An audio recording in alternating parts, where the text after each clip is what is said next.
ஆண்டவர் உயிரோடு எழுந்த பின்பு சீஷர்களுக்கு கொடுத்த தரிசனத்துல அவர்களை ஊழியத்துக்கு அனுப்பும் முன்பாக நடந்த சில காரியங்களை நாம் இப்போது தியானிக்க இருக்கிறோம்.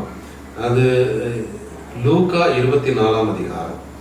அதுல இயேசு அவர்கள் ஒரு அறையில இருக்கும்போது அவர்கள் பேசிக்கொண்டிருக்கையிலே அவர்களை நடுவில் வந்து நின்றார். அப்ப அவர் ஆவியை காண்கிறதாக பயந்து அவரோடு பயந்து இருந்த போது அவர்களை நோக்கி, நீங்கள் ஏன் கலங்குகிறீர்கள்? உங்கள் இருதயங்களில் சந்தேகங்கள் எழுப்புகிறது என்ன? நான் தான் என்று அறியும்படி என் கைகளையும் என் கால்களையும் பாருங்கள், என்னை தொட்டு பாருங்கள். நீங்கள் காண்கிறபடி எனக்கு மாம்சமும் எலும்புகளும் உண்டாயிருக்கிறது போல ஒரு ஆவிக்கு இராதே என்று சொல்லி நம்முடைய கைகளையும் கால்களையும் அவர்களுக்கு காண்பித்தார். இது ஒரு ஆண்டவர் கொடுத்த ஒரு அருமையான வெளிப்பாடு. உயிரோடு எழுந்த பின்பு அவர் பழைய சரீரத்துல இல்லை. அவர் அற்புதம் செய்து கொண்டிருக்கும் போது அந்த சரீரத்துல இல்லை. உயிரோடு எழுந்த பின்பு அவர் ஆவியாகவும் மாமிசத்திலும் இருந்தார். அது அந்த சரீரத்துல அவர் எங்கேயும் டிராவல் பண்ண முடியும். அவருக்கு ரத்தம் கிடையாது, சரீரத்துல எலும்பும் மாமிசமும் மாத்திரம்தான்.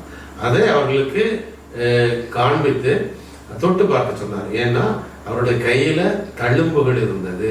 ஆணையால் உண்டான தழும்புகளை தொட்டு பார்த்து அவர்தான் என்று முடிவு பண்ணி அவரை விசுவாசித்தார்கள். அப்படிப்பட்ட அந்த நிலைமையிலே அவர் அவர்களுக்கு தன்னை வெளிப்படுத்தினார். இதுல ஒரு பெரிய ரகசியம் என்னவென்றால், இதுதான் ஆண்டவருடைய குழந்தைகளுக்கும் ஆண்டவருடைய பிள்ளைகளுக்கும் அவருடைய சரீரமாக போகிறவர்களுக்கும் ஆண்டவர் கொடுக்க போற பாடி இதுதான். நாம் கிறிஸ்துவன் சரீரமாக போகிறோம் இல்லையா? நமக்கும் மாமிசமும் எலும்புகளும் உண்டாகும். நாம் ஆவியாக இருப்போம், அப்படியே மாமிசமாகவும் வெளிப்படுவோம். ஆவியின் சரீரம் இதுதான். இதை தான் அவர்களுக்கு காண்பித்தார். அந்த சரீரத்துல அப்புறம் சாப்பிட முடியும், ஆனால் பாத்ரூம் போக தேவையில்லை. அதை அவங்கள்ட்ட இருந்து வாங்கி சாப்பிடுவார். அடுத்தது வாசிக்கலாம். அப்படி சொல்லி தம்முடைய கைகளையும் கால்களையும் அவர்களுக்கு காண்பித்தார். ஆனாலும் சந்தோஷத்தினால் அவர்கள் இன்னும் விசுவாசியாமல் ஆச்சரியப்படுகையில், புசிக்கிறதற்கு ஏதாவது உண்டா என்று அவர்களிடத்தில் கேட்டார். அப்பொழுது பொரித்த மீன்களையும் தேன்கூட்டு துணிக்கைகளை கொடுத்தார்கள். அவர்களை வாங்கி அவர் புசித்தார். நாமும் கிறிஸ்துவை போல் மரித்து உயிரோடு எழுந்து ஆண்டவரோடு இருக்கும்போது புசிக்க முடியும். நம்மை மற்றவர்களுக்கு வெளிப்படுத்தவும் முடியும், நாம் மறைந்திருக்கவும் முடியும். இது எதற்காக என்றால், இதுதான் நமக்கு கொடுக்கப்படுகிற எவர்லாஸ்டிங் சரீரம் உயிர் தெழுந்த பின்பு. இது விசேஷமாக 1000 வருஷ அரசாட்சியில நாம் ஆசிரியர்களாகவும் ராஜாக்களாகவும் எருசலேமிலிருந்து அரசாளுவோம். அப்போ உலகமெங்கும் இருக்கிற ஜனங்களை சந்திக்கிறதுக்கு, அவர்களோடு நாம் ராஜாக்களாய் அவர்களை நியாயம் தீர்க்கிறதற்கு, அவர்களை வழிநடத்துறதற்கு இந்த ஆவியாயும் மாமிசமாயும் உள்ள சரீரத்துல நாம் பறந்து கொண்டிருப்போம். அதுதான் ஆண்டவர் இதை அவர்களுக்கு காண்பித்தார். இப்படிதான் நான் அப்படி காண்பித்து கொண்டிருக்கும் போது அடுத்தது அவர்கள்ட்ட சொல்றார்.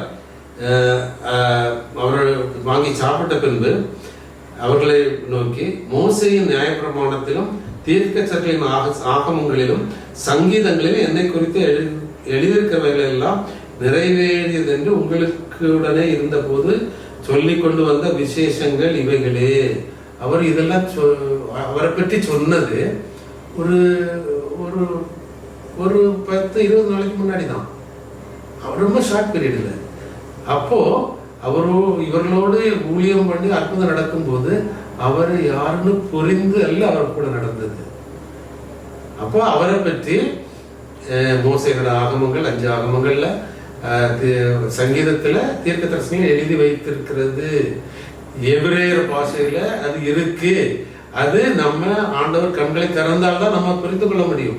இன்னைக்கு இதுவரைக்கும் படித்த அந்த யூதர்கள் அவர்களுக்கு உள்ள இருக்கிறது தெரியாம அவுட்டரா இருக்கிற அந்த உலக நிழலா இருக்கிற காரியங்களை கொண்டுதான் உலகத்தை மொத்தமா ஆண்டு கொண்டு அனுபவித்துக் கொண்டிருக்கிறார்கள். அதற்குள்ள இருக்கிற கிறிஸ்துவை அவர்கள் அறிந்து கொள்ளவில்லை.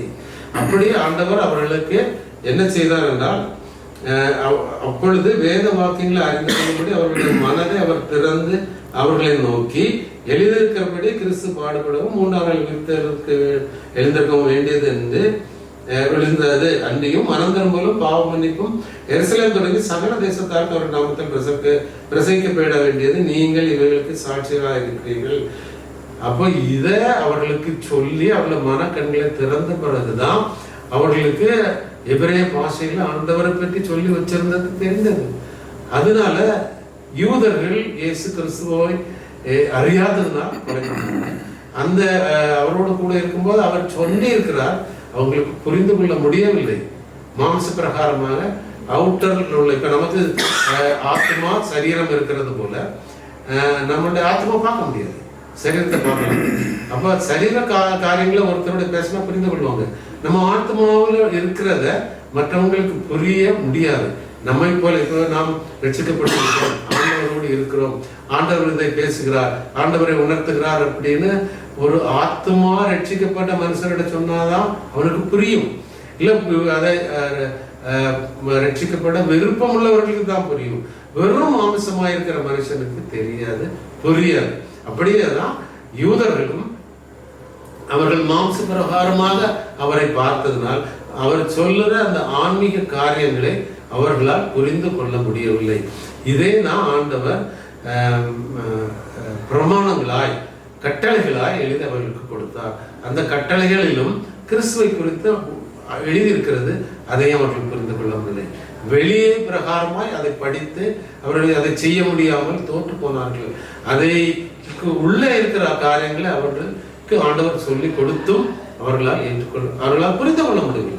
அதனால் ஆன்மீக காரியங்கள், ஆண்டவருடைய காரியங்கள் ஒரு பிதா புத்திரன் மூலமாக வெளிப்படுத்த கொடுத்தால் உடைய ஒரு மனுஷனால், மாமிச மனுஷனால் புரிந்து கொள்ளவே முடியாது.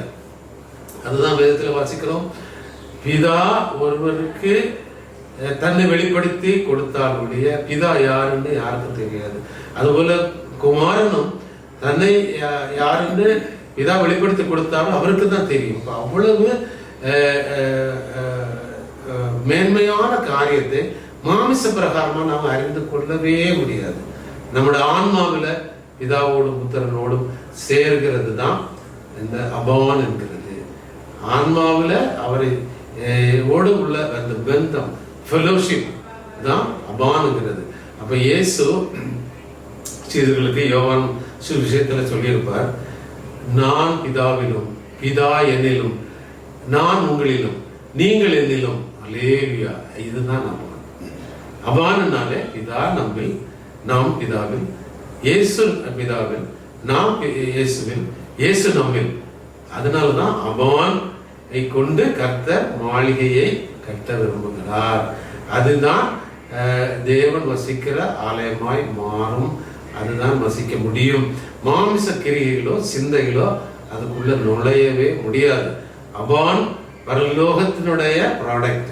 1000 வருஷ அரசாட்சியில இயேசுவோடு இருந்து உலகத்தை நியாயம் தீர்க்க மற்றவர்களை விசாரிக்கிற ஒரு ப்ராடக்ட் தான் அபான். அது பிதாவையும் புத்திரனையும் பற்றி மற்றவர்களுக்கு சொல்லும். பிதா மனசுல என்ன இருக்கிறதோ அதை புத்திரன் மூலமாக இந்த அபான் புரிந்து கொள்ள முடியும். அதை நம்ம வேதத்துல 1 கொரிந்தியர்ல வாசிக்கிறோம். இதா நமக்கு வைத்திருக்கிறவர்களை கண் காணவில்லை, காது கேட்கவில்லை, அது மனுஷ இதயத்தில் தோன்றவும் இல்லை என்று எழுதிட்டு அதை பிதா அன்பு கூறுகிறவர்களுக்கு ஆவியானவர் பிதாவின் உள்ளத்திலிருந்து எடுத்து கொடுப்பார். அப்போ இந்த அபானாய் மாறினால்தான் பிதா நமக்கு நம்மை பற்றி என்ன நினைக்கிறாருன்னு ஆவியானவர் எடுத்துக்கொள்ள முடியும். இப்ப பிதாவையும் புத்திரனையும் இணைக்கிற பரிசுத்த ஆன்மா நம்மையும் சேர்ந்து இணைத்தால்தான் நாம் அபானாய் மாற முடியும். இது ஒரு பெரிய ரகசியம், பெரிய அனுபவம். இதுக்குள்ள நீங்க வரணும். இதை பற்றி நம்ம அறிந்து மற்றவர்களுக்கு இந்த அபானை மாற்றணும். அப்படி மாற்றினால்தான் உலகமெங்கும் அபான் கூட்டாய்மை வந்தால்தான் தேவனுடைய ராஜ்யம் இங்கே ஸ்திரப்படும். அந்த ராஜ்யத்தை எடுக்க தான் இயேசு கிறிஸ்து மத்திய ஆகாரத்தில் வருவார். அவரோடு கூட நாம் சேர்ந்து திரும்பி மறுபடியும் எடுக்கப்பட்டு ஆண்டவரோடு ஆயிரம் வருஷ அரசாட்சியிலே பங்கு பெறுவோம். இந்த வசனங்களால், இந்த தியானத்தால் கடவுள் உங்களை ஆசீர்வதிப்பாராக. இயேசு நாமத்தினாலே உங்களை